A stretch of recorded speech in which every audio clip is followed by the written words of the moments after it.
నిన్న గవర్నర్ గారు ఒక టీవీకి ఇంటర్వ్యూ ఇచ్చారు ఫోన్ ద్వారా. ఆ ఇంటర్వ్యూలో మీరు ఇప్పుడు జాప్యం చేస్తున్నారు కదా, రేపు పొద్దున్న ఒకవేళ డిఎంకే కలిసి ప్రభుత్వం ఏర్పాటు చేసుకుంటే, అంటే 118 మ్యాజిక్ ఫిగర్ని తీసుకొస్తే మరి మీరు ప్రభుత్వం ఏర్పాటుకు అనుమతిస్తారా అంటే, రాజ్యాంగం ప్రకారం నేను అనుమతి ఇవ్వాల్సిందే, అది తప్పైనా ఒప్పైనా ఏం చేయలేము.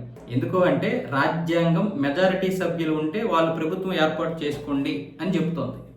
మరి 118 మందిని వీళ్ళిద్దరూ తీసుకొచ్చినప్పుడు మనం అనుమతి ఇవ్వకపోతే నేనేం చేయగలను? విజయ్కి నేను చెప్పేది ఏంటంటే, ఇలాంటివి జరగకముందే మీ యొక్క బల నిరూపణ చేసుకోండి. అది అసెంబ్లీలో చేసుకోండి, తప్పేమీ కాదు.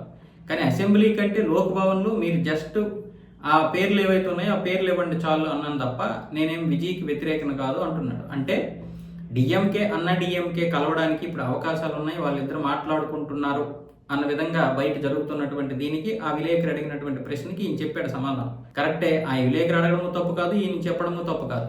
కానీ ఇంతకు ముందే గవర్నర్ స్పష్టంగా చెప్పాడు, డిఎంకేని నేను పిలవను, డిఎంకేని నేను పిలవను, మీకే ప్రభుత్వ ఏర్పాటుకు అవకాశం ఇస్తాను.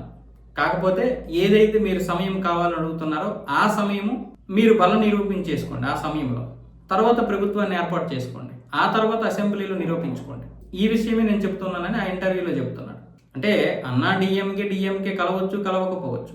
ఆంధ్రప్రదేశ్లో వైసీపీ తెలుగుదేశం కలిసి ప్రభుత్వాన్ని ఏర్పాటు చేస్తే ఎంత దరిద్రంగా ఉంటుందో, అక్కడ డిఎంకే కలిసి ప్రభుత్వాన్ని ఏర్పాటు చేస్తే అంత దరిద్రంగా ఉంటుంది. బహుశా అది అధికారం అయితే అవ్వచ్చు గాక, కానీ ప్రజలు ఏ విధంగా ఊమేస్తారో వాళ్ళకి తెలుసు, కాబట్టి వాళ్ళు కలవరు. కాకపోతే అందులో ఉన్నటువంటి కొంతమంది ఎమ్మెల్యేలు, ఇందులో ఉన్నటువంటి కొంతమంది ఎమ్మెల్యేలు ప్రభుత్వం ఏర్పాటు అయిన తర్వాత టీవీలోకి వెళ్ళడానికి అవకాశం ఉంది తప్ప డిఎంకే అయితే కలవు. ఈ రోజు కాదు, ఆ రోజు నుంచి కూడా 1960 నుంచి కూడా ఈ రెండు పార్టీలు కలవు. ఇక్కడ మనకి తెలుగుదేశం వైసీపీ ఏ విధంగా అయితే పచ్చగడ్డి వేస్తే బొగ్గుమనేటటువంటి పరిస్థితుల్లో ఉంటాయో అదేవిధంగా ఆ రెండు పార్టీలు కూడా ఉంటాయి. కాబట్టి విజయ్కి ఆ భయం కూడా లేదు.